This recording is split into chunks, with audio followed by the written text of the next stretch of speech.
I arrived home from a family emergency 2 days early, expecting a quiet reunion, but instead, I walked into a living nightmare hidden beneath my own floorboards.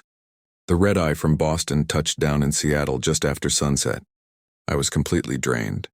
I'd spent the last fortnight at my mother's bedside following a severe stroke, holding her hand through the darkest hours until she finally stabilized. With her condition improving, my only thought was getting back to Eleanor.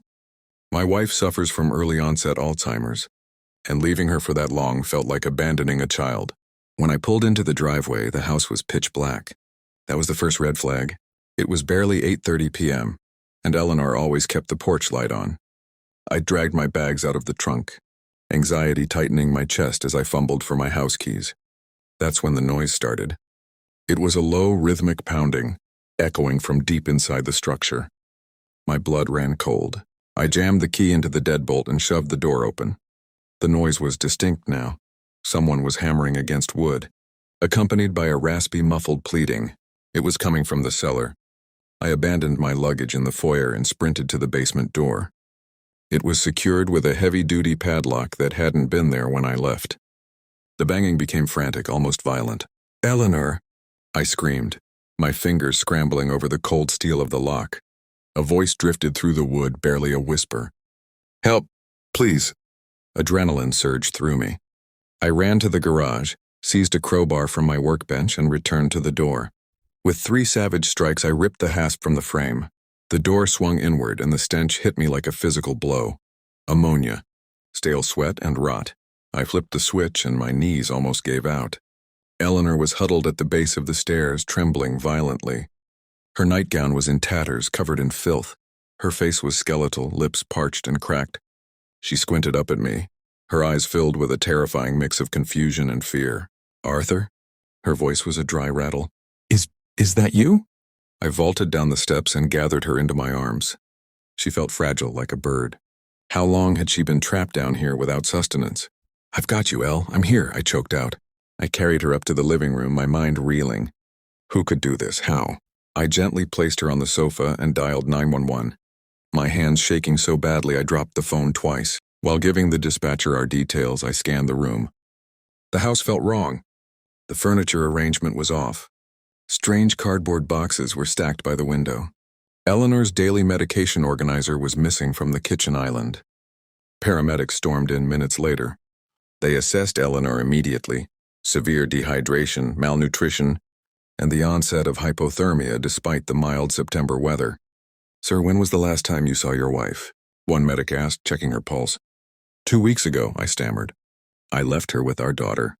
Sarah was supposed to be caring for her while I was in Boston. My voice fractured. Did Sarah do this? The medics shared a grim look, but remained silent as they loaded Eleanor onto the gurney. I sat in the back of the ambulance, clutching her cold hand, whispering apologies over the siren's wail. At Seattle Grace Hospital, they rushed her into treatment. A triage nurse pulled me aside. "Mr. Bennett, I have to ask, was she confined in that basement for the entire duration of your trip?" The realization hit me like a sledgehammer. 14 days. My confused, defenseless wife locked in the dark for 14 days. "I don't know," I whispered. "I just found her." Detective Moretti from the Vulnerable Adult Unit arrived an hour later. I sat in the sterile waiting room and spilled everything. "I'm Arthur Bennett, 65, a retired structural engineer. Eleanor is 63. The Alzheimer's diagnosis came 2 years ago. It's a slow burn, but she functions well with strict routines. She knows me. She knows our daughter. She just loses time, misplaces objects. Our daughter Sarah is 38, a senior accountant in downtown Seattle. She married Jason 3 years ago. Jason claims to be a fintech consultant, but his actual job description is vague. He's always rambling about blockchain NFTs and getting rich quick. I never trusted him, but Sarah seemed content.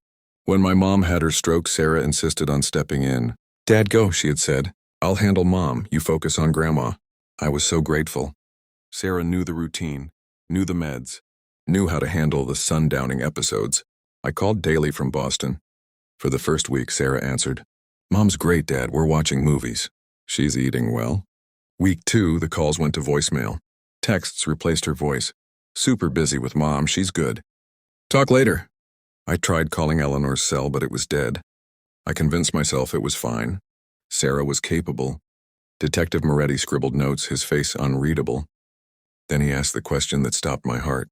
"Mr. Bennett, did you sign a power of attorney over to your daughter before you left?" "No, never." "Did your wife sign anything?" "Not that I know of. Why?" He closed his pad.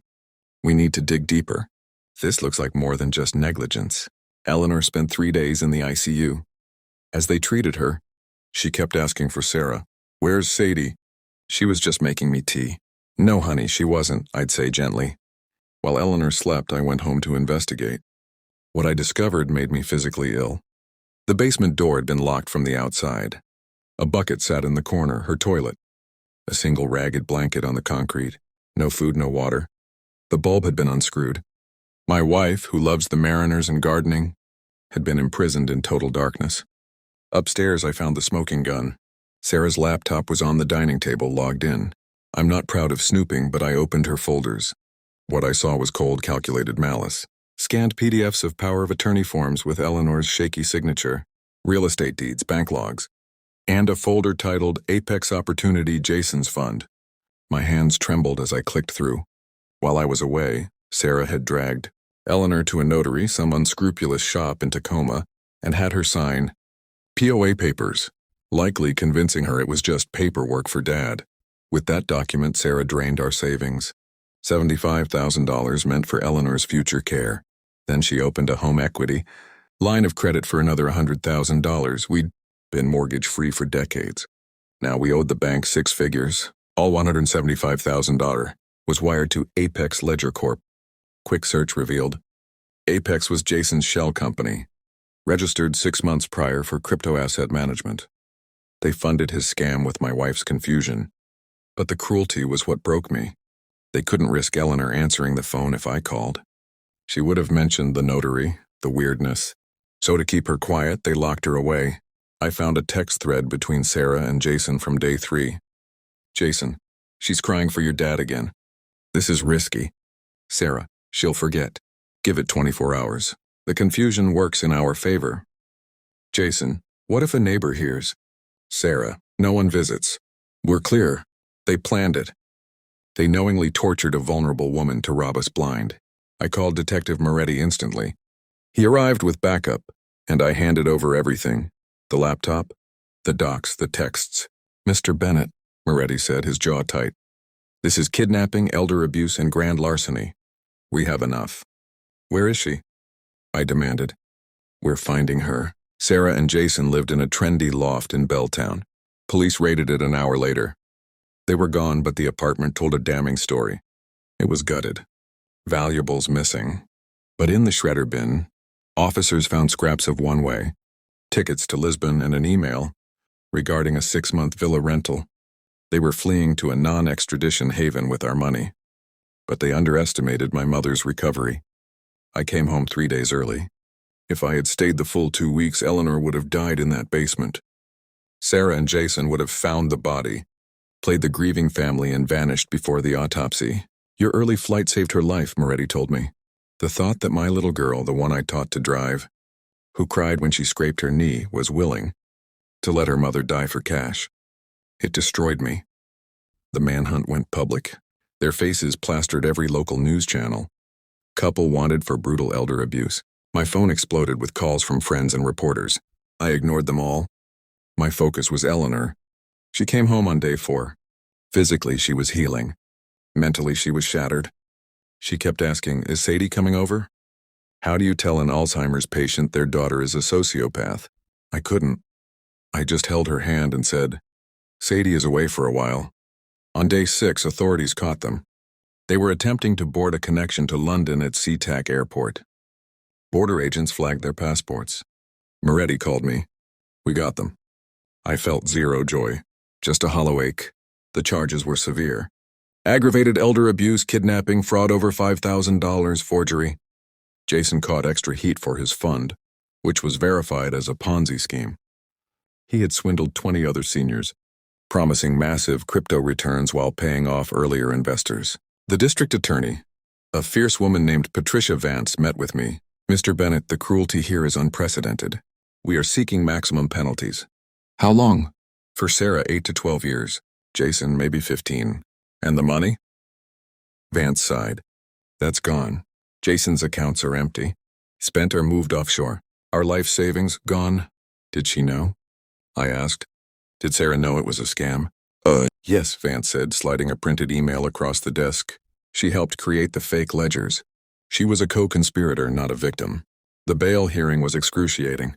Sarah stood in the prisoner's box, weeping, claiming she was manipulated. When she locked eyes with me, she mouthed, "Dad, help." I stood up and walked out. I didn't stop at criminal charges. I hired a shark of a civil attorney. We sued for everything: restitution, damages, emotional distress. I also reported Sarah to the State Board of Accountancy. Her license was suspended immediately. She would never handle money again. The months waiting for trial were brutal. Eleanor's cognitive decline accelerated from the trauma. She stopped asking for Sarah, which was almost sadder. It was like her mind erased the monster to protect itself. We were drowning in bills. The stolen equity meant a new mortgage payment we couldn't afford. The preliminary hearing was in January. I testified about breaking the lock. Sarah's defense tried to paint her as a victim of Jason's control. The judge wasn't buying it. "Mrs. Morrison," the judge stated, "you are a professional accountant. You knew exactly what you were doing." Then the dominoes fell. Before the trial in June, Jason's lawyer cut a deal. Jason would plead guilty and testify against Sarah for a reduced sentence. He was throwing his wife to the wolves to save a few years. DA Vance asked my opinion. If Jason talks, Sarah's conviction is guaranteed. We push for the full 12 years. Do it, I said. Jason got 8 years. In his statement, he cried, "I knew it was an act." Sarah's trial lasted 3 weeks. The prosecution laid out the timeline, the POA, the transfers, the texts. Then they called Eleanor. It was heartbreaking. She was confused on the stand, mixing up dates. Sarah's lawyer smirked, ready to discredit her testimony based on her dementia. But then Vance played the video, police bodycam footage from the day of the rescue. The jury watched in stunned silence. The dark, damp basement, the bucket of waste, the scratches on the heavy wooden door where Eleanor had tried to claw her way out.